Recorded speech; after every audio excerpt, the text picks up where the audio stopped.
횡령죄는 남의 재물을 보관하는 사람이 그 재물을 자기 것처럼 처분하는 범죄다. 예를 들어 갑이 을에게 말했다. 내 노트북 좀 잠깐 맡아줘. 을은 갑의 노트북을 보관하게 되었다. 그런데 을이 그 노트북을 자기 것처럼 중고거래로 팔아버렸다. 이 경우 을에게는 횡령죄가 문제된다. 횡령죄는 절도죄와 다르다. 절도죄는 처음부터 남의 점유를 몰래 빼앗는 범죄다. 반면 횡령죄는 처음에는 적법하게 보관하고 있다가 나중에 그 재물을 자기 것처럼 처분하는 범죄다. 그래서 횡령죄의 핵심은 두 가지다. 첫째, 타인의 재물을 보관하는 자여야 한다. 즉 남의 재물을 맡아 관리하는 지위가 있어야 한다. 둘째, 횡령행위가 있어야 한다. 맡은 재물을 자기 것처럼 팔거나 쓰거나 돌려주지 않거나 담보로 제공하는 행위가 문제된다. 예를 들어 친구 물건을 맡아두었다가 팔아버린 경우, 회사 돈을 관리하다가 개인 용도로 사용한 경우, 위탁받은 물건을 마음대로 처분한 경우가 대표적이다. 정리하면 횡령죄는 남의 물건을 훔친 범죄가 아니라 남의 물건을 맡아두고 있다가 배신적으로 처분한 범죄다. 사례에서는 먼저 처음에 어떻게 재물을 보관하게 되었는지를 확인해야 한다. 횡령죄는 타인의 재물을 보관하는 자만 저지를 수 있다. 예를 들어 갑이 을에게 현금 100만 원을 맡겼다. 내일 다시 찾으러 올 테니 잠깐만 보관해줘. 을은 그 돈을 보관하게 되었다. 이 경우 을은 갑의 돈에 대한 보관자다. 만약 을이 그 돈을 자기 생활비로 써버렸다면 횡령죄가 문제될 수 있다. 횡령죄에서 보관자는 매우 중요하다. 아무나 횡령죄의 주체가 되는 것이 아니다. 남의 재물을 사실상 또는 법률상 관리하는 지위가 있어야 한다. 보관은 꼭 창고에 넣어두는 것만 말하지 않는다. 위탁을 받아 물건을 맡고 있는 경우,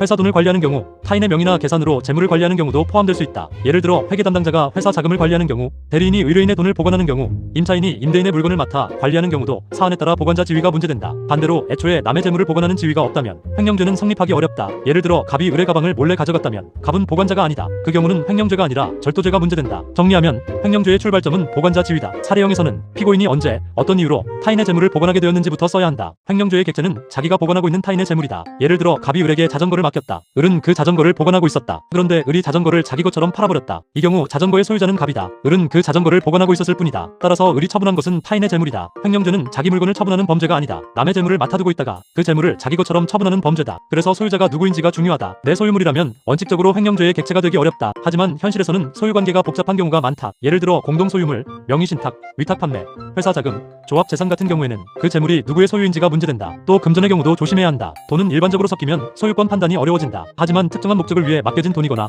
타인을 위해 보관해야 하는 돈이라면 횡령죄의 객체가 될 수 있는지 검토해야 한다. 정리하면 횡령죄에서는 단순히 돈을 썼다로 끝나지 않는다. 그 재물이 타인의 재물인지, 그리고 피고인이 그것을 보관하고 있었는지를 함께 확인해야 한다. 횡령죄의 보관은 보통 위탁관계에서 나온다. 예를 들어 갑이 을에게 말했다. 내 카메라를 잠깐 맡아줘. 을은 갑의 부탁을 받고 카메라를 보관했다. 이때 갑과 을 사이에는 카메라를 맡기고 보관하는 관계가 생긴다. 이런 관계를 넓게 보면 위탁관계라고 할 수 있다. 횡령죄는 타인의 재물을 보관하는 사람이 그 신뢰를 배신하고 재물을 처분하는 범죄다. 그래서 보관자 지위가 어디서 나오는지 확인해야 한다. 대표적으로 계약에서 나올 수 있다. 임치계약, 위임계약, 대리관계, 위탁판매, 운송계약 등이 문제될 수 있다. 계약이 명확하지 않아도 사실상 재물을 맡아 관리하는 관계가 인정되면 보관자 지위가 인정될 수 있다. 예를 들어 갑이 을에게 물건을 맡겼고 을이 이를 받아 보관하기로 했다면 형식적인 계약서가 없어도 위탁관계가 인정될 수 있다. 반대로 아무런 위탁관계 없이 남의 물건을 몰래 가져갔다면 보관자가 아니다. 그 경우는 횡령죄가 아니라 절도죄가 문제된다. 정리하면 횡령죄에서 위탁관계는 보관자 지위의 근거다. 사례에서는 재물을 맡긴 관계가 있었는지, 그 신뢰관계를 배신했는지를 중심으로 보면 된다. 횡령행위는 보관 중인 타인의 재물을 자기 소유물처럼 처분하는 행위다. 예를 들어 갑이 을에게 노트북을 맡겼다. 을은 그 노트북을 보관하고 있었다. 그런데 을이 갑의 허락 없이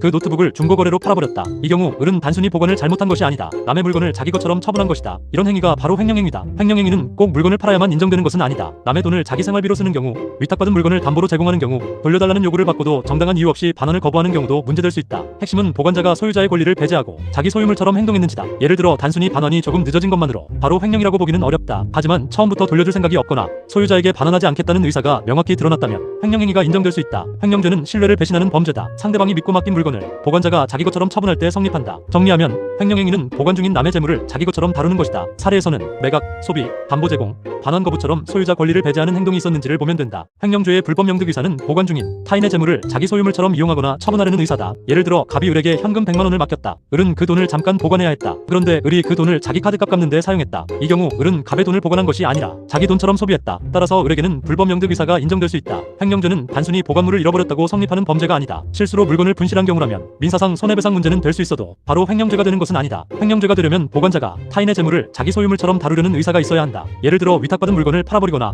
돈을 개인 채무 변제에 쓰거나 돌려달라는 요구를 받고도 내가 가질 거다라는 태도를 보이면 불법 명득 의사가 문제된다. 반대로 일시적으로 보관 장소를 옮겼을 뿐이고 소유자에게 돌려줄 생각이 명확했다면 불법 명득 의사가 부정될 수 있다. 정리하면 횡령죄의 불법 명득 의사는 단순한 관리 소홀과 횡령죄를 나누는 기준이다. 남의 재물을 자기 것처럼 이용 처분하려는 의사가 있었는지를 중심으로 판단해야 한다. 반환 거부가 횡령죄가 되려면 정당한 이유 없이 소유자의 반환 청구를 거절하는 구별하면서 자기 것처럼 보유하려는 의사가 드러나야 한다. 예를 들어 갑이 을에게 카메라를 맡겼다. 며칠 뒤 갑이 을에게 말했다. 이제 카메라 돌려줘. 그런데 을은 말했다. 싫어. 이제 내 거야. 이 경우 을은 보관 중인 갑의 카메라를 자기 것처럼 보유하겠다는 의사를 드러냈다. 따라서 횡령죄가 문제될 수 있다. 하지만 반환을 거부했다고 해서 항상 횡령죄가 되는 것은 아니다. 예를 들어 을이 말했다. 지금 지방에 있어서 내일 돌려줄게. 이런 경우는 단순히 반환이 늦어진 것일 수 있다. 또 을이 갑에게 받을 돈이 있어서 유치권이나 동시 이행항변 같은 정당한 사유를 주장하는 경우도 있을 수 있다. 이런 경우에는 바로 횡령이라고 단정하면 안 된다. 반환 거부가 횡령행위가 되려면 그 거부가 소유자의 권리를 배제하고 자기 소유물처럼 보유하려는 의사로 평가되어야 한다. 판단할 때는 반환 거부의 이유, 거부 당시의 말과 행동, 물건을 처분했는지, 반환 가능성을 일부러 없앴는지 등을 본다. 정리하면 반환 거부는 횡령죄에서 자주 나오는 행위 유형이다. 하지만 핵심은 단순 지연이 아니라 정당한 이유 없는 반환 거부와 불법 영득 의사다. 보관 중인 타인의 돈이나 물건을 자기 용도로 소비하면 횡령죄가 문제된다. 예를 들어 갑이 을에게 말했다. 이 돈은 병에게 전달해줘. 을은 갑에게서 100만 원을 받았다. 그런데 을은 그 돈을 병에게 전달하지 않고 자기 생활비로 써버렸다. 이 경우 을은 단순히 돈을 늦게 전달한 것이 아니다. 전달해야 할 타인의 돈을 자기 용도로 소비했다. 따라서 을에게는 횡령죄가 문제된다. 횡령죄에서 소비는 대표적인 횡령행위다. 특히 금전이 문제될 때 자주 등장한다. 다만 모든 돈 사용이 곧 횡령은 아니다. 금전은 원래 섞이기 쉬운 물건이다. 그래서 그 돈이 단순한 채무관계로 넘어간 것인지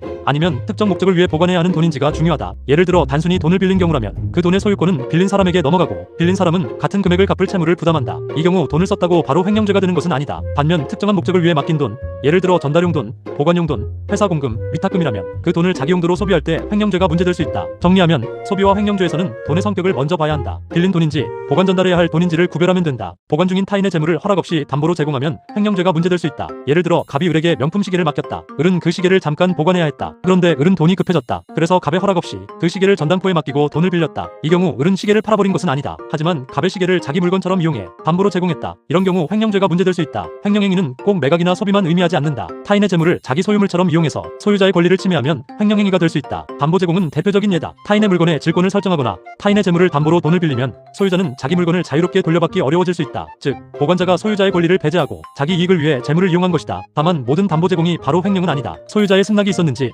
보관자가 그런 처분 권한을 가지고 있었는지, 담보 제공으로 소유자 권리가 실제로 침해되었는지를 봐야 한다. 정리하면 담보 제공은 횡령죄에서 중요한 횡령행위 유형이다. 타인의 재물을 자기 채무를 위해 담보로 제공했는지를 중심으로 판단하면 된다. 보관 중인 타인의 재물을 허락 없이 팔아버리면 전형적인 횡령행위가 된다. 예를 들어 갑이 을에게 자전거를 맡겼다. 을은 그 자전거를 잠시 보관하고 있었다. 그런데 을은 갑의 허락 없이 그 자전거를 중고거래로 팔아버렸다. 이 경우 을은 갑의 자전거를 자기 물건처럼 처분했다. 따라서 을에게는 횡령죄가 문제된다. 매각은 횡령죄에서 가장 이해하기 쉬운 행위 유형이다. 보관자는 물건을 보관할 권한은 있지만 자기 마음대로 팔 권한은 없다. 그런데 보관자가 허락 없이 물건을 팔면 소유자의 소유권 행사를 배제하는 결과가 된다. 즉 타인의 재물을 자기 소유물처럼 처분한 것이다. 여기서 중요한 것은 보관자가 처음부터 그 물건을 어떻게 점유하게 되었는지다. 처음부터 몰래 훔쳐서 팔았다면 절도죄가 먼저 문제된다. 반대로 처음에는 적법하게 맡아 보관하고 있다가 나중에 팔아버렸다면 횡령죄가 문제된다. 또 위탁 판매처럼 원래 물건을 팔 권한이 있는 경우도 있다. 이 경우에는 단순히 매각 자체가 문제가 아니라 매각 대금을 정해진 목적대로 처리하지 않았는지가 문제될 수 있다. 정리하면 매각과 횡령죄에서는 처음부터 훔친 것인지 맡아두고 있다가 팔아버린 것인지를 구별해야 한다. 맡은 물건을 허락 없이 팔았다면 횡령죄를 검토하면 된다. 업무상 횡령은 업무상 타인의 재물을 보관하는 사람이 그 재물을 횡령한 경우 더 무겁게 처벌되는 범죄다. 예를 들어 갑은 회사의 회계 담당자다. 갑은 회사 계좌를 관리하고 회사 자금을 지출하는 업무를 맡고 있었다. 그런데 갑이 회사 돈 1,000만 원을 자기 카드값을 갚는 데 사용했다. 이 경우 갑은 단순히 남의 돈을 쓴 것이 아니다. 업무상 회사 자금을 보관하는 지위에서 그 돈을 자기 용도로 사용한 것이다. 따라서 업무상 횡령죄가 문제된다. 업무상 횡령은 단순 횡령보다 무겁다. 왜냐하면 단순히 우연히 맡은 것이 아니라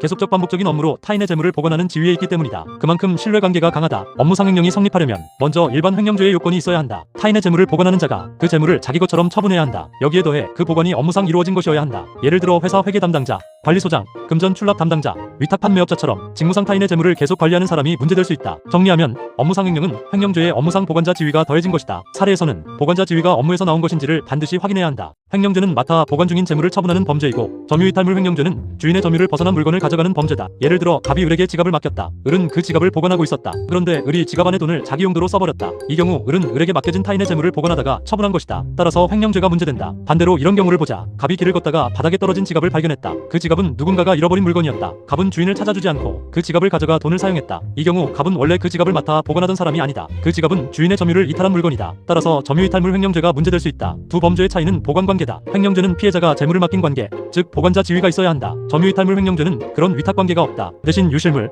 표류물, 매장물처럼 주인의 점유를 떠난 물건을 자기 것으로 삼는 경우다. 정리하면 횡령죄와 점유이탈물 횡령죄는 이렇게 구별하면 된다. 맡아 보관하던 물건을 빼돌리면 횡령죄, 잃어버린 물건을 주워 가져가면 점유이탈물 횡령죄, 명의신탁에서 횡령죄가 문제된다. 문제될 때는 누가 실질적으로 타인의 재물을 보관하는 지위에 있는지가 핵심이다. 예를 들어 갑이 자기 돈으로 부동산을 샀다. 그런데 등기명의는 을 앞으로 해두었다. 갑과 을 사이에는 명의만 을 앞으로 해두고 실제 소유자는 갑으로 하자는 약정이 있었다. 이후 을이 그 부동산을 자기 것처럼 제3자에게 팔아버렸다. 이 경우 을에게 횡령죄가 성립할까? 명의신탁 사안에서는 단순히 등기명의만 보면 안 된다. 부동산 실권리자명의 등기에 관한 법률 때문에 명의신탁 약정의 효력, 소유권 귀속, 신탁자와 수탁자의 관계가 복잡하게 문제된다. 횡령죄는 타인의 재물을 보관하는 자가 그 재물을 자기 것처럼 처분해야 성립한다. 따라서 을이 갑의 재물을 보관하는 지위에 있는지, 그 부동산이 갑에게 타인의 재물로 평가될 수 있는지가 중요하다. 특히 부동산 명의신탁은 유형에 따라 결론이 달라질 수 있다. 양자간 명의신탁인지, 중간 생략 등기형 명의신탁인지, 계약 명의신탁인지에 따라 소유권 귀속과 횡령죄 성립 여부가 달라진다. 그래서 명의신탁 횡령 문제는 무조건 명의수탁자가 팔았으니 횡령이라고 쓰면 위험하다. 정리하면 명의신탁과 횡령죄는 소유권 귀속과 보관자 지위가 핵심이다. 사례에서는 명의신탁 유형, 소유권 귀속, 타인의 재물성, 보관자 지위를 순서대로 검토해야 한다. 차고송금에서는 잘못 입금된 돈을 받은 사람이 그 돈을 임의로 사용하면 횡령죄가 문제될 수 있다. 예를 들어 갑이 실수로 을의 계좌에 100만 원을 송금했다. 갑은 원래 병에게 보내려고 했는데 계좌번호를 잘못 입력한 것이다. 을은 자기 계좌에 100만 원이 들어온 것을 알았다. 그 돈이 자기 돈이 아니라는 사실도 알았다. 그런데 을은 그 돈을 자기 생활비로 사용했다. 이 경우 을에게는 횡령죄가 문제될 수 있다. 차고송금에서 중요한 것은 돈이 을의 계좌에 들어왔다는 이유만으로 을이 마음대로 써도 되는 것은 아니라는 점이다. 을은 잘못 송금된 돈을 반환해야 할 지위에 있다. 판례는 착오로 송금된 돈을 받은 사람이 그 돈이 잘못 송금된 것임을 알면서도 임의로 인출하거나 사용한 경우 횡령죄를 인정하는 방향으로 본다. 왜냐하면 수취인은 신의칙상 그 돈을 보관하고 반환해야 할 지위에 있다고 보기 때문이다. 다만 사안에 따라 정말 차고송금임을 알았는지, 돈을 자기 돈으로 믿을 만한 사정이 있었는지, 언제 불법 영득 의사가 생겼는지를 따져야 한다. 정리하면 차고송금은 단순히 내 계좌에 들어왔으니 내 돈이 아니다. 잘못 입금된 돈임을 알고도 임의로 사용하면 횡령죄가 문제될 수 있다. 회사자금 횡령은 회사 돈을 관리하는 사람이 그 돈을 개인 용도로 사용한 경우 문제된다. 예를 들어 갑은 회사의 대표이사다. 갑은 회사 계좌에서 5천만 원을 인출했다. 그리고 그 돈을 회사 업무가 아니라 자기 개인 채무를 갚는 데 사용했다. 이 경우 갑에게는 업무상 횡령죄가 문제될 수 있다. 회사 돈은 대표이사의 개인 돈이 아니다. 대표이사가 회사 운영에 관한 권한을 가지고 있더라도 회사 자금을 자기 마음대로 개인 용도로 사용할 수 있는 것은 아니다. 회사 자금 횡령에서 중요한 것은 그 지출이 회사 업무를 위한 것인지 아니면 개인적 이익을 위한 것인지다. 예를 들어 회사 거래처 대금 지급, 직원 급여, 회사 운영비라면 원칙적으로 회사 목적의 지출이다. 반면 개인 빚변제, 개인 생활비, 가족 비용, 개인 투자금으로 사용했다면 횡령죄가 문제될 수 있다. 또 형식적으로는 회사명의 지출처럼 보이더라도 실질적으로 회사 이익과 무관하고 대표자 개인에게 이익이 귀속되면 횡령으로 평가될 수 있다. 정리하면 회사 자금 횡령은 대표자라고 해서 마음대로 회사 돈을 쓸 수 없다는 점이 핵심이다. 사례에서는 회사 자금인지, 보관자 지위가 있는지, 지출 목적이 회사 업무인지, 개인 용도인지를 확인해야 한다. 조합재산 횡령은 공동사업 재산을 관리하는 사람이 그 재산을 자기 것처럼 처분한 경우 문제된다. 예를 들어 갑, 을, 병이 함께 동업을 시작했다. 세 사람은 각자 돈을 출자했고 그 돈으로 사업용 계좌를 만들었다. 갑은 그 계좌를 관리하는 역할을 맡았다. 그런데 갑이 동업자들의 동의 없이 사업용 계좌에서 돈을 인출해 자기 개인 채무를 갚았다. 이 경우 갑에게는 횡령죄 또는 업무상 횡령죄가 문제될 수 있다. 조합재산은 특정 개인 한 사람의 단독 재산이 아니다. 조합원들이 공동사업을 위해 형성한 재산이다. 따라서 그 재산을 관리하는 사람이 공동 목적과 무관하게 자기 이익을 위해 사용하면 타인의 재물을 보관하는 자가 이를 횡령한 것으로 평가될 수 있다. 다만 조합재산에서는 소유관계가 복잡하다. 자기 지분이 일부 있다고 해서 마음대로 전체 재산을 처분할 수 있는 것은 아니다. 다른 조합원들의 지분과 공동 재산성이 있기 때문이다. 그래서 사례에서는 그 돈이 개인 돈인지, 조합재산인지, 피고인이 그 재산을 관리하는 지위에 있었는지, 사용 목적이 조합 목적에 맞는지를 봐야 한다. 정리하면 조합재산 횡령은 공동사업 재산을 개인적으로 유용한 경우다. 자기 지분이 일부 있더라도 공동재산 전체를 마음대로 쓰면 횡령죄가 문제될 수 있다. 위탁 판매에서 횡령죄는 물건이나 판매 대금을 정해진 목적대로 처리하지 않았을 때 문제된다. 예를 들어 갑이 을에게 말했다. 이 시계를 대신 팔아줘. 팔리면 대금은 나에게 보내줘. 을은 갑의 시계를 받아 중고거래로 팔았다. 그런데 을은 판매 대금을 갑에게 보내지 않고 자기 생활비로 써버렸다. 이 경우 을에게는 횡령죄가 문제될 수 있다. 위탁 판매에서는 두 가지가 중요하다. 첫째, 판매 전 물건의 보관이다. 을은 갑의 시계를 팔기 전까지 갑의 재물을 보관하는 지위에 있다. 그런데 을이 갑의 허락 없이 시계를 자기 것처럼 사용하거나 담보로 제공하면 횡령죄가 문제될 수 있다. 둘째, 판매 후 대금의 처리다. 을이 시계를 팔았다면 그 대금은 원칙적으로 갑에게 전달되어야 한다. 을이 판매 대금을 자기 돈처럼 써버리면 위탁관계를 배신한 것이 된다. 물론 위탁 판매자에게 수수료를 받을 권리가 있을 수는 있다. 하지만 수수료를 넘어서 판매 대금 전체를 자기 용도로 소비하면 횡령죄가 문제될 수 있다. 정리하면 위탁 판매에서는 물건과 판매 대금을 나누어 보아야 한다. 맡은 물건을 마음대로 처분했는지, 판매 대금을 정해진 대로 전달하지 않았는지가 핵심이다. 금전이 횡령죄의 객체가 되려면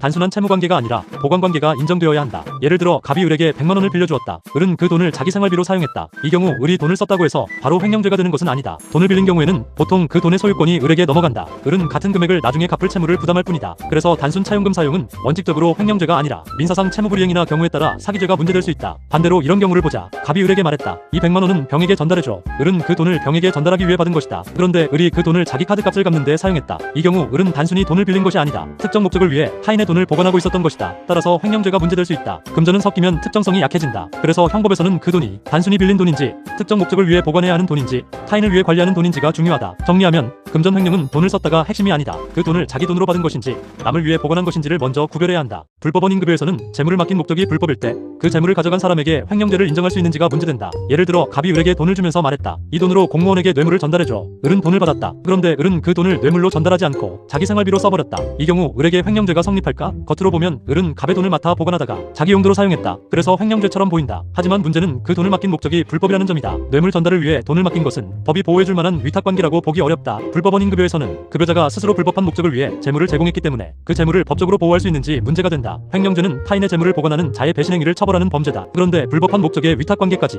형법상 보호할 것인지는 조심해야 한다. 판례와 학설상으로도 이런 사안은 불법의 정도, 재물의 귀속, 위탁관계의 보호 가능성을 따져본다. 정리하면 불법원 임급유와 횡령죄는 단순히 맡긴 돈을 썼다로 끝나지 않는다. 그 위탁관계가 형법상 보호될 수 있는 관계인지를 따져야 한다. 횡령죄와 사기죄는 재물을 받을 당시부터 속였는지 아니면 나중에 마음이 바뀌었는지로 구별한다. 예를 들어 갑이 을에게 말했다. 돈을 맡겨주면 안전하게 보관해줄게. 그런데 갑은 처음부터 돈을 보관할 생각이 없었다. 을이 돈을 주면 바로 자기 생활비로 쓸 생각이었다. 을은 갑의 말을 믿고 돈을 건넸다. 이 경우 갑은 처음부터 을을 속여 돈을 받은 것이다. 따라서 사기죄가 문제된다. 반대로 이런 경우를 보자. 갑은 처음에는 정말 을의 돈을 보관할 생각이었다. 을도 갑을 믿고 돈을 맡겼다. 그런데 며칠 뒤 갑이 마음이 바뀌어 그 돈을 자기 카드값 갚는 데 사용했다. 이 경우 갑은 처음부터 속여서 돈을 받은 것은 아니다. 적법하게 보관자가 된 뒤 나중에 보관물을 자기 것처럼 처분한 것이다. 따라서 횡령죄가 문제된다. 사기죄와 횡령죄는 모두 재산범죄라 헷갈린다. 하지만 시간 순서로 나누면 쉽다. 재물을 취득할 때 이미 기망의 고의가 있었다면 사기죄다. 처음에는 적법하게 보관했지만 나중에 불법 명득 의사가 생겼다면 횡령죄다. 정리하면 두 죄의 차이는 취득 당시의 의사다. 처음부터 속여받으면 사기, 맡은 뒤 나중에 빼돌리면 횡령이다. 횡령죄는 타인의 재물을 보관하는 사람이 재물을 빼돌리는 범죄이고, 배임죄는 타인의 사물을 처리하는 사람이 임무를 저버려 손해를 입히는 범죄다. 예를 들어 갑이 을에게 명품 시계를 맡겼다. 을은 그 시계를 보관하고 있었다. 그런데 을이 그 시계를 팔아버렸다. 이 경우 을은 타인의 재물을 보관하는 자가 그 재물을 자기 것처럼 처분한 것이다. 따라서 횡령죄가 문제된다. 반대로 이런 경우를 보자. 갑은 을 회사의 자금관리 담당자다. 갑은 회사에 손해가 가지 않도록 계약을 체결하고 자금을 운용해야 할 임무가 있다. 그런데 갑이 회사에 불리한 계약을 체결해 제3자에게 이익을 주고 회사에 손해를 입혔다. 이 경우 핵심은 특정 재물을 빼돌린 것보다 타인의 사무처리자로서 임무를 위반한 것이다. 따라서 배임죄가 문제된다. 횡령죄와 배임죄는 둘 다 신인관계를 배신하는 범죄다. 하지만 객체가 다르다. 횡령죄는 타인의 재물이 중심이다. 배임죄는 타인의 사무처리와 재산상 손해가 중심이다. 그래서 사례에서 돈이나 물건처럼 특정 재물이 보관 중이었고 그 재물을 처분했다면 횡령을 먼저 본다. 반면 특정 재물 처분보다 임무위반적 거래나 재산상 불이익이 중심이면 배임을 검토한다. 정리하면 횡령과 배임은 이렇게 나눈다. 맡은 재물을 빼돌리면 횡령, 맡은 임무를 저버려 손해를 입히면 배임. 횡령죄와 절도죄는 처음에 재물을 점유하게 된 방식이 다르다. 예를 들어 갑이 을의 가방을 몰래 가져갔다. 을은 갑에게 가방을 맡긴 적이 없다. 갑은 을의 의사에 반해 가방의 점유를 빼앗은 것이다. 이 경우 갑에게는 절도죄가 문제된다. 반대로 갑이 을에게 말했다. 이 가방 좀 잠깐 맡아줘. 을은 갑의 가방을 적법하게 보관하게 되었다. 그런데 을이 그 가방을 자기 것처럼 팔아버렸다. 이 경우 을은 처음부터 가방을 훔친 것이 아니다. 처음에는 적법하게 보관했지만 나중에 자기 것처럼 처분한 것이다. 따라서 횡령죄가 문제된다. 절도죄와 횡령죄의 차이는 출발점이다. 절도죄는 남의 점유를 침해해서 재물을 가져오는 범죄다. 횡령죄는 이미 적법하게 보관 중인 남의 재물을 나중에 자기 것처럼 처분하는 범죄다. 그래서 사례에서는 피고인이 처음에 그 재물을 어떻게 점유하게 되었는가를 먼저 봐야 한다. 몰래 가져왔으면 절도다. 맡아서 보관하고 있다가 처분했으면 횡령이다. 정리하면 절도와 횡령은 이렇게 구별하면 된다. 처음부터 남의 점유를 빼앗으면 절도, 처음에는 맡았고 나중에 처분하면 횡령. 횡령죄는 보관자가 타인의 재물을 자기 것처럼 처분하거나 반환 거부 의사를 명확히 드러낸 때 기수에 이른다. 예를 들어 갑이 을에게 카메라를 맡겼다. 을은 그 카메라를 보관하고 있었다. 그런데 을이 갑의 허락 없이 카메라를 중고거래로 팔았다. 이 경우 을이 카메라를 매각한 때 횡령죄는 기수에 이른다고 볼 수 있다. 횡령죄는 실제로 피해자가 손해를 회복할 수 없게 되어야만 기수가 되는 것은 아니다. 보관자가 타인의 소유권을 배제하고 자기 소유물처럼 처분한 행위가 있으면 기수가 문제된다. 예를 들어 보관 중인 돈을 자기 계좌로 빼돌려 사용한 경우, 타인의 물건을 담보로 제공한 경우, 소유자에게 돌려주지 않겠다는 명확한 반환 거부를 한 경우에도 기수가 문제될 수 있다. 다만 단순히 마음속으로 나중에 가져야겠다고 생각한 것만으로는 부족하다. 외부적으로 불법 명득 의사가 드러나는 행위가 있어야 한다. 횡령죄의 기수 시기는 사례형에서 중요하다. 공소시효, 공범 성립, 사후행위 판단, 죄수관계와 연결될 수 있기 때문이다. 정리하면 횡령죄는 단순한 마음만으로 완성되지 않는다. 매각, 소비, 담보 제공, 명백한 반환 거부처럼 불법 명득 의사가 외부로 드러난 때 기수에 이른다. 횡령죄는 미수범 처벌 규정이 없으므로 원칙적으로 미수는 처벌되지 않는다. 예를 들어 갑이 을의 시계를 맡아 보관하고 있었다. 갑은 그 시계를 팔려고 마음먹었다. 그래서 중고거래 앱에 판매글을 올렸다. 그런데 실제로 거래가 이루어지기 전에 을이 이를 알고 시계를 돌려받았다. 이 경우 갑에게 횡령죄가 성립할까? 횡령죄는 불법 명득 의사가 외부로 드러난 행위가 있으면 기수가 문제된다. 판매글을 올린 것만으로도 구체적 사안에 따라 자기 것처럼 처분하려는 의사가 드러났다고 볼 여지가 있다. 다만 아직 횡령행위가 기수에 이르지 못한 경우라면 횡령 미수를 처벌할 수 있는지가 문제된다. 형법은 모든 범죄의 미수를 처벌하지 않는다. 미수범은 법에 처벌 규정이 있을 때만 처벌된다. 그런데 횡령죄에는 일반적으로 미수범 처벌 규정이 없다. 따라서 횡령죄의 미수는 원칙적으로 처벌되지 않는다. 그래서 실무적으로는 그 행위가 이미 횡령행위로 볼 수 있는지, 즉 기수에 이르렀는지가 중요해진다. 정리하면 횡령죄에서는 미수 처벌보다 기수 인정 여부가 중요하다. 불법 명득 의사가 외부적으로 표현되어 이미 횡령행위가 되었는지를 중심으로 판단해야 한다. 횡령죄도 일정한 친족 사이에서 발생하면 친족상도례가 문제된다. 예를 들어 갑이 아버지 을의 통장을 맡아 관리하고 있었다. 을은 몸이 불편해서 갑에게 생활비 관리와 계좌 관리를 부탁했다. 그런데 갑이 을의 돈 일부를 자기 개인 용도로 사용했다. 있다. 이 경우 갑에게는 횡령죄가 문제될 수 있다. 하지만 갑과 을은 부모 자식 관계다. 따라서 횡령죄 성립 여부를 본 뒤 친족상돌의 적용 여부를 따로 검토해야 한다. 친족상돌에는 가족 사이의 일정한 재산 범죄에 대해 형을 면제하거나 고소가 있어야 처벌할 수 있게 하는 제도다. 횡령죄도 재산 범죄이기 때문에 친족 관계가 있는 경우에는 이 제도를 확인해야 한다. 다만 중요한 점이 있다. 친족상돌에는 범죄가 성립하지 않는다는 뜻이 아니다. 구성요건상 횡령죄는 성립할 수 있다. 다만 처벌 단계에서 형을 면제하거나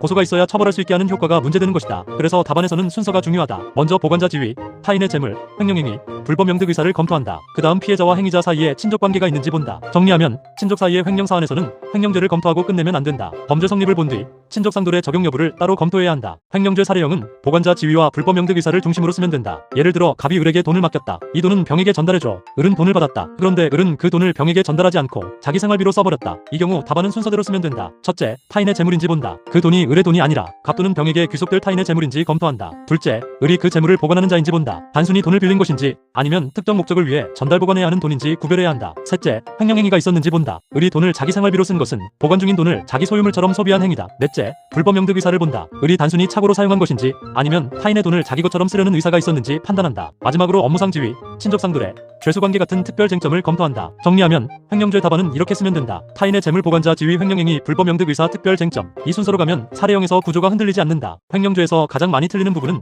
보관관계와 단순 채무관계를 구별하지 않는 것이다. 예를 들어 갑이 을에게 100만 원을 빌려주었다. 을은 그 돈을 생활비로 썼다. 나중에 을이 돈을 갚지 못했다. 이 경우 을이 돈을 썼다는 이유만으로 바로 횡령죄라고 하면 안 된다. 돈을 빌린 경우에는 보통 소유권이 을에게 넘어간다. 을은 같은 금액을 갚을 채무를 부담할 뿐이다. 따라서 단순한 차용금 미변제는 횡령죄가 아니라 민사상 채무불이행이거나 처음부터 갚을 의사 능력이 없었다면 사기죄가 문제될 수 있다. 반대로 갑이 을에게 말했다. 이 돈은 병에게 전달해줘. 을은 그 돈을 전달할 목적으로 받은 것이다. 이 경우 을은 단순 채무자가 아니라 특정 목적을 위해 돈을 보관하는 사람이다. 그 돈을 자기 용도로 쓰면 횡령죄가 문제될 수 있다. 또 하나 자주 틀리는 부분은 반환 거부다. 반환을 조금 늦게 했다고 모두 횡령은 아니다. 정당한 이유 없이 반환을 거부하고 자기 것처럼 보유하려는 의사가 드러나야 한다. 정리하면 횡령죄에서는 두 가지를 조심해야 한다. 빌린 돈인지 맡은 돈인지 단순 반환 지연인지 불법 명득 의사가 드러난 반환 거부인지 이 두 개를 잘 나누면 실수가 크게 줄어든다. 횡령죄의 보관자 지위는 타인의 재물을 사실상 또는 법률상 지배 관리하는 관계에서 인정된다. 예를 들어 갑이 을에게 고가의 카메라를 맡겼다. 을은 그 카메라를 보관하기로 했다. 이 경우 을은 갑의 카메라를 사실상 관리하는 사람이다. 따라서 을은 횡령죄에서 말하는 보관자가 될 수 있다. 횡령죄는 아무나 저지를 수 있는 범죄가 아니다. 타인의 재물을 보관하는 자만 주체가 된다. 그래서 보관자 지위가 인정되는지가 첫 번째 쟁점이다. 학설상 보관은 단순한 물리적 점유만으로 보지 않는다. 법률상 지배관계나 신인관계도 중요하다. 예를 들어 위임, 임치, 운송,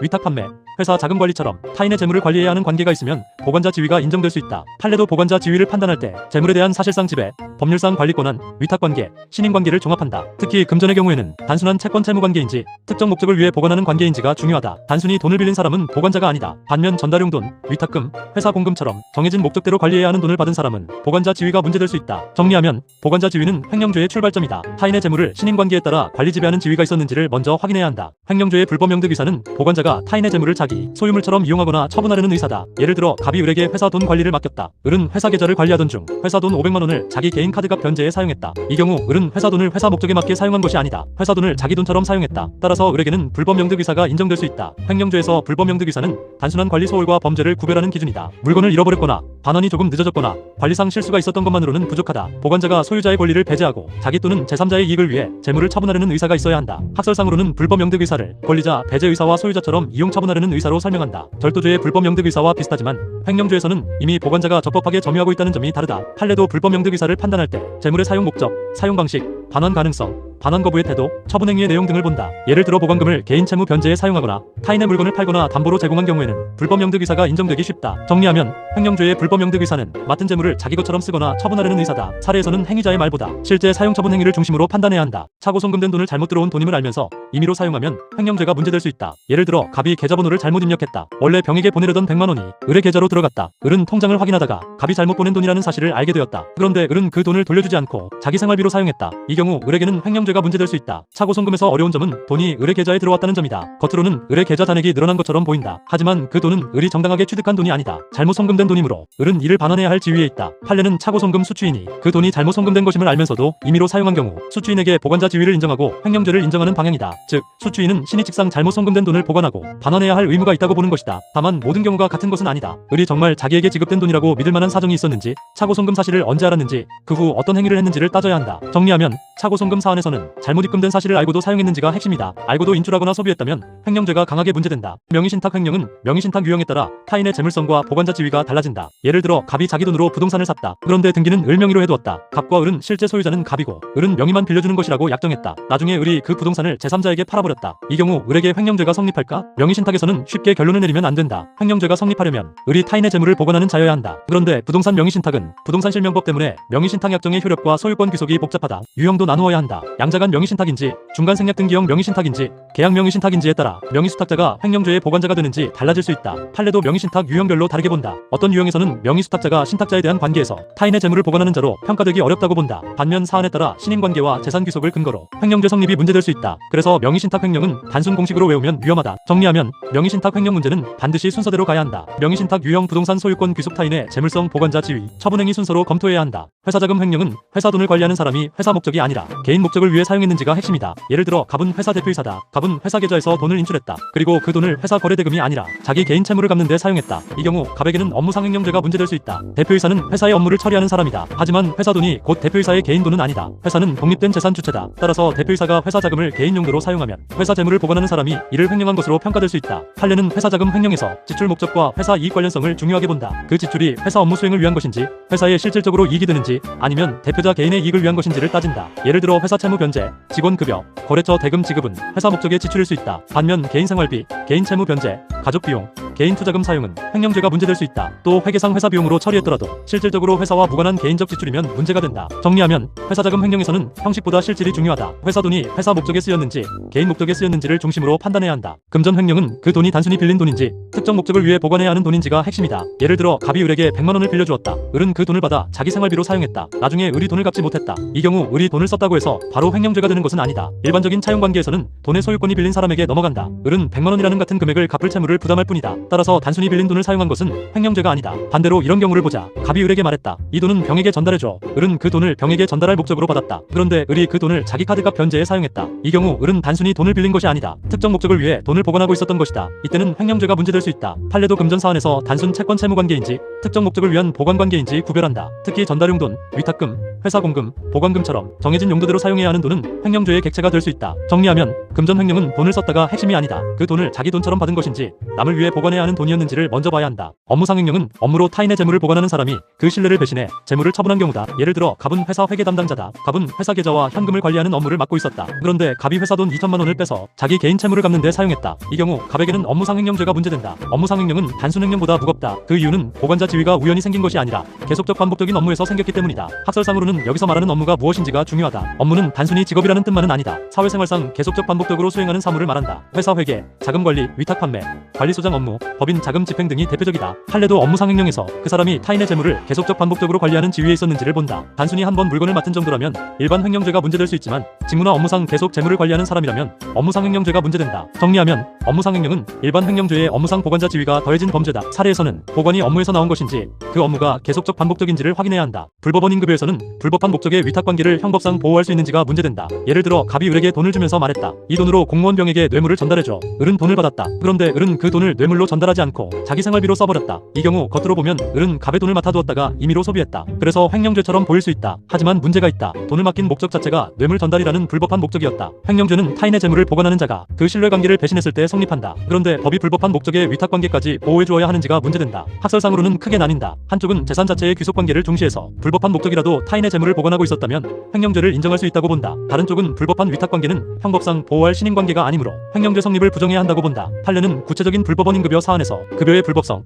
재물 귀속관계, 위탁관계의 보호 가능성 등을 따져본다. 특히 뇌물 전달, 도박자금, 불법 청탁 자금처럼 위탁 자체가 강한 불법성을 가지는 경우에는 횡령죄 성립을 조심해서 검토해야 한다. 정리하면 불법원 임급여와 횡령죄는 단순히 맡긴 돈을 썼는지만 보면 안 된다. 그 위탁관계가 형법상 보호될 만한 신인관계인지를 따져야 한다. 횡령죄와 사기죄는 재물을 받을 당시부터 속였는지 아니면 적법하게 받은 뒤 나중에 빼돌렸는지로 구별한다. 예를 들어 갑이 을에게 말했다. 이 돈은 내가 안전하게 보관해줄게. 그런데 갑은 처음부터 보관할 생각이 없었다. 돈을 받으면 곧바로 자기 생활비로 쓸 생각이었다. 을은 그 말을 믿고 돈을 건넸다. 이 경우 갑은 처음부터 을을 속여 돈을 받은 것이다. 따라서 사기죄가 문제된다. 반대로 이런 경우를 보자. 갑은 처음에는 정말 을의 돈을 보관할 생각이었다. 을도 갑을 믿고 돈을 맡겼다. 그런데 며칠 뒤 갑이 마음을 바꾸어 그 돈을 자기 채무 변제에 사용했다. 이 경우 갑은 처음부터 속여서 돈을 받은 것이 아니다. 처음에는 적법하게 보관자가 되었고 나중에 보관 중인 돈을 자기 것처럼 사용한 것이다. 따라서 횡령죄가 문제된다. 판례상으로도 중요한 기준은 취득 당시의 의사다. 재물을 받을 때 이미 기망의 고의가 있었다면 사기죄다. 재물을 받은 뒤에 불법 영득 의사가 생겼다면 횡령죄다. 정리하면 횡령과 사기는 시간 순서로 나누면 된다. 처음부터 소개받으면 사기, 처음에는 맡았다가 나중에 빼돌리면 횡령이다. 횡령죄와 배임죄는 모두 신인관계 위반 범죄지만 횡령은 재물, 배임은 사무처리가 중심이다. 예를 들어 갑이 을에게 명품 시계를 맡겼다. 을은 그 시계를 보관하고 있었다. 그런데 을이 그 시계를 허락 없이 팔아버렸다. 이 경우 을은 타인의 재물을 보관하는 자가 그 재물을 자기 것처럼 처분한 것이다. 따라서 횡령죄가 문제된다. 반대로 갑이 을 회사의 재산관리 담당자라고 해보자. 갑은 회사에 손해가 가지 않도록 계약을 체결해야 할 임무가 있다. 그런데 갑이 회사에 현저히 불리한 계약을 체결해 제3자에게 이익을 주고 회사에 손해를 입혔다. 이 경우 특정 재물을 보관하다가 처분했다기보다 타인의 사물을 처리하는 사람이 임무를 위반한 것이다. 따라서 배임죄가 문제된다. 학설상으로도 횡령죄와 배임죄는 신인관계 침해라는 점에서 가깝다. 하지만 횡령죄는 객체가 타인의 재물이다. 배임죄는 객체가 특정 재물이 아니라 타인의 사무처리와 재산상 손해다. 판례도 구체적 사안에서 특정 재물에 대한 보관자 지위가 있으면 횡령죄를 먼저 검토하고 재물 자체의 처분보다 임무위배적 사무처리가 문제되면 배임죄를 검토한다. 정리하면 횡령과 배임은 이렇게 나누면 된다. 맡은 재물을 자기 것처럼 처분하면 횡령, 맡은 사물을 배신적으로 처리해 손해를 입히면 배임. 횡령죄와 절도죄는 처음에 점유를 어떻게 취득했는지로 구별한다. 예를 들어 갑이 을의 지갑을 몰래 가져갔다. 을은 갑에게 지갑을 맡긴 적이 없다. 갑은 을의 의사에 반해 을의 점유를 침해하고 지갑을 가져간 것이다. 이 경우 갑에게는 절도죄가 문제된다. 반대로 을이 갑에게 말했다. 내 지갑을 잠깐 맡아줘. 갑은 그 지갑을 맡아 보관하게 되었다. 그런데 갑이 나중에 지갑 안의 돈을 자기 용도로 사용했다. 이 경우 갑은 처음부터 훔친 것이 아니다. 처음에는 적법하게 보관자가 되었고 그 뒤 보관 중인 타인의 재물을 처분한 것이다. 따라서 횡령죄가 문제된다. 판례도 횡령죄와 절도죄를 구별할 때 처음부터 타인의 점유를 침해했는지 아니면 적법하게 점유를 취득한 뒤 불법 영득 의사가 생겼는지를 본다. 이 구별은 특히 착오로 물건을 받은 경우 배달착오, 착오송금, 위탁관계에서 자주 문제된다. 정리하면 절도와 횡령은 출발점이 다르다. 처음부터 남의 점유를 빼앗으면 절도 적법하게 맡은 뒤 처분하면 횡령이다. 횡령죄 사례형은 타인의 재물, 보관자 지위, 횡령행위, 불법 영득 의사를 순서대로 쓰면 된다. 예를 들어 갑이 을에게 말했다. 이 돈은 병에게 전달해줘. 을은 갑에게서 300만 원을 받았다. 그런데 을은 그 돈을 병에게 전달하지 않고 자기 생활비로 사용했다. 이 경우 답안은 순서대로 정리하면 된다. 첫째, 타인의 재물이다. 그 돈이 을의 돈이 아니라 갑 또는 병에게 귀속될 타인의 재물인지 검토한다. 둘째, 보관자 지위다. 을이 돈을 단순히 빌린 것인지 아니면 특정 목적을 위해 보관 전달해야 하는 지위였는지 본다. 셋째, 횡령행위다. 을이 돈을 자기 생활비로 사용했다면 타인의 재물을 자기 소유물처럼 소비한 것이다. 넷째, 불법 영득 의사다. 을이 단순 착오로 사용한 것인지 아니면 타인의 재물을 자기 것처럼 쓰려는 의사가 있었는지 본다. 그 다음 특별 쟁점을 붙인다. 업무상 보관자라면 업무상 횡령을 검토한다. 친족 관계가 있으면 친족상 도래를 본다. 착오송금, 명의신탁, 불법원 임급여가 나오면 각각의 판례 쟁점을 따로 정리한다. 정리하면 횡령죄 답안 구조는 이거다. 타인의 재물 보관자 지위 횡령행위 불법 영득 의사 특별 쟁점. 이 순서만 잡으면 대부분의 횡령죄 사례형은 안정적으로 쓸 수 있다. 횡령죄는 남의 재물을 맡아 보관하던 사람이 그 신뢰를 배신하고 자기 것처럼 처분하는 범죄다. 횡령죄에서 가장 먼저 볼 것은 타인의 재물이다. 내 물건을 내가 처분한 것은 원칙적으로 횡령죄가 아니다. 남의 재물이어야 한다. 두 번째는 보관자 지위다. 횡령죄는 아무나 저지를 수 없다. 타인의 재물을 보관하는 사람이어야 한다. 보관자 지위는 임치, 위임, 위탁 판매, 회사, 자금관리, 전달, 위탁 같은 관계에서 나올 수 있다. 세 번째는 횡령행위다. 보관 중인 재물을 팔거나 소비하거나 담보로 제공하거나 정당한 이유 없이 반환을 거부하면 문제된다. 네 번째는 불법 영득 의사다. 단순한 관리 실수나 반환 지연만으로는 부족하다. 타인의 재물을 자기 소유물처럼 이용하거나 처분하려는 의사가 있어야 한다. 횡령죄는 다른 재산 범죄와 구별도 중요하다. 처음부터 몰래 가져가면 절도다. 처음부터 소개받으면 사기다. 맡은 재물을 나중에 빼돌리면 횡령이다. 맡은 사물을 배신적으로 처리해 손해를 입히면 배임이다. 정리하면 횡령죄는 이렇게 기억하면 된다. 맡은 남의 재물을 자기 것처럼 처분하면 횡령. 사례형에서는 처음에 재물을 어떻게 취득했는지와 그 뒤 어떤 처분 행위를 했는지를 중심으로 보면 된다.